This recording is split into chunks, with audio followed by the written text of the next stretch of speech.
People tell me that I'm confident all the time, and it's actually one of the things that I hear the most. They say, "You're so confident." And I actually never know what to say because I don't actually wake up feeling confident every day. I don't think I've ever walked into something because I felt confident.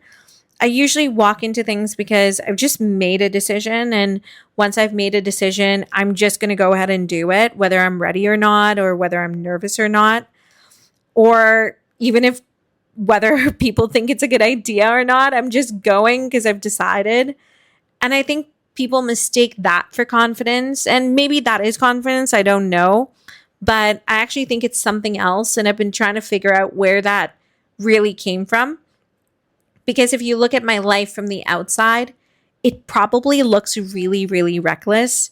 I mean, I left corporate in 24 hours. I just decided I was done with corporate and I was going to start my business, and that was just it. I decided to move back to India within a week. I mean, I'd been pondering it for a long time, but then when I made a decision, the decision was made and it was set. And I lost $1 million and I started a new business right after that, right away. I dated my husband for a month and then decided that he was the man for me and I wanted to marry him. And if I listed those things to people, which I have, people probably like the most common response I get is this woman is absolutely insane, and maybe a little. But here's the weird thing.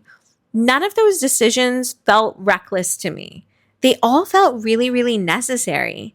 And I've never really sat around waiting until I felt ready because I don't know if I've ever felt ready for anything. I just know that I couldn't stay where I was, and sometimes that was just enough for me. I think people assume that because I made decisions quickly, also, that I don't think them through, and that's not true at all. I think about things constantly, maybe a little too much, actually, because my brain is always working and working and working. And one of the hardest things that I struggle with is actually making my brain stop. But once I've reached a decision, I just stop looking backwards. There's just no point because I've already chosen what I want to do. And I kind of resign to the fact that I have to make this decision work. The funny thing is that I don't think success made me confident. Failure actually did. Surviving failure did. And every time something fell apart and I stood back up, I just trusted myself a little more. Not because I enjoyed failing. I mean, like, who enjoys that? Who enjoys feeling like absolute garbage? But because every single time I just kept thinking, well, I didn't think I was going to get through that. And then I did.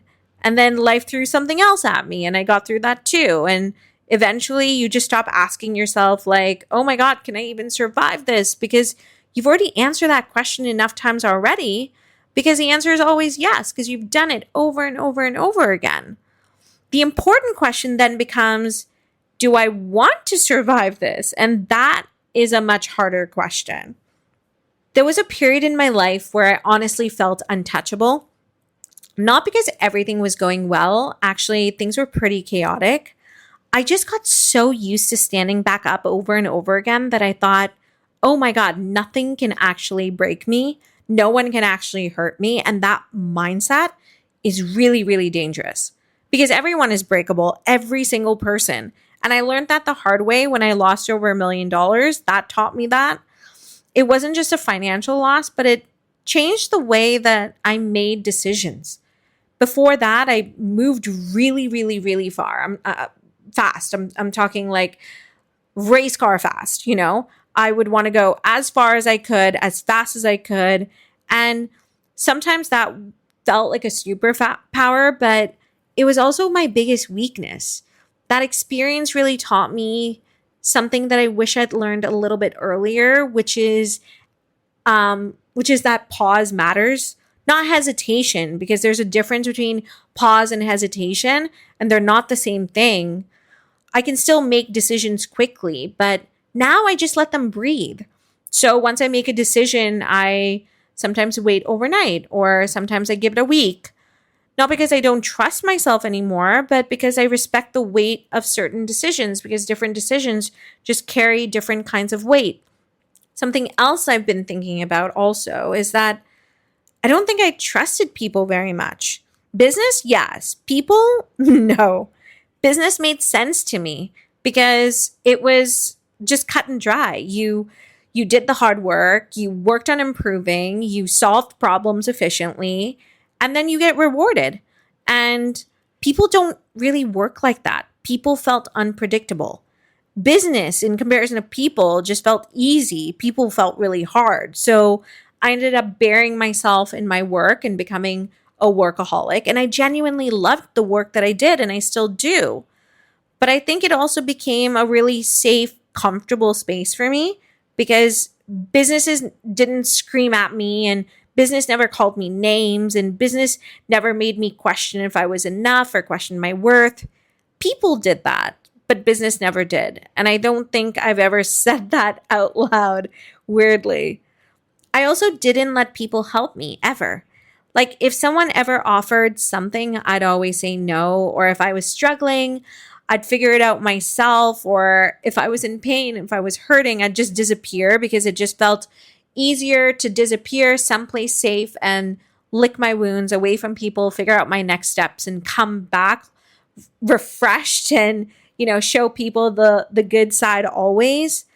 I was always the one helping everybody else, but I didn't want anything back. And looking back at that now, I don't think that was a strength at all.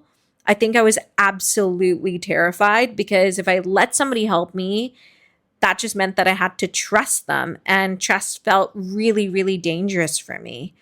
It just felt easier for me to rely on myself. At least I knew that I wouldn't leave myself. And, since then I've changed a lot. Actually, I think I've really softened.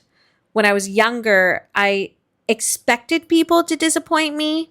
Now, I don't think anything. I just let them show me who they really are, and that's much lighter. I don't walk around, being really suspicious anymore. I don't also hand out trust blindly either. I just sort of watch and I wait and I give it space. And usually people are pretty honest, not with their words generally, but certainly with their behavior. And if you pay attention long enough, people will tell you exactly who they are. And ultimately, then you have to believe them. I still don't believe in that whole line, that says like, fake it until you make it. I don't know. Maybe it works for some people, but it's never really made sense to me. If I'm nervous, then I'm nervous. If I'm not interested in pretending, then I'm not. I don't think pretending changes anything. I think you do the thing while you're nervous and you let your voice shake. If it's shaky, you make the phone call anyway. You walk on the stage anyway. You start the business anyway. And then one day you realize you're not as nervous anymore. And you didn't have to fake confidence. And you've just gained confidence because you've done it enough times now. And maybe that's what confidence really is. Maybe confidence is just evidence. Evidence that you've survived before, evidence that you'll probably survive again. I don't know. I'm still thinking about it. But I do know this. If there's one relationship that shaped my entire life, it's not the relationship that I've had with anybody else, but the relationship that I've built with myself. Because at some point, everybody leaves the room. Your parents leave the room, your friends leave the room, your mentors leave the room, your clients come and go, your kids grow up, your husband goes to sleep, and eventually it's just you. And if you don't trust the person sitting in that silence, then life just becomes really, really noisy. Anyways, those are just the thoughts that have been bouncing around in my head while watching the rain this week. Maybe next week I'll disagree with half of what I just said. Who knows? I don't know. That's kind of the point of this podcast. I'm not here because I figured it all out. I'm here because I'm still trying to.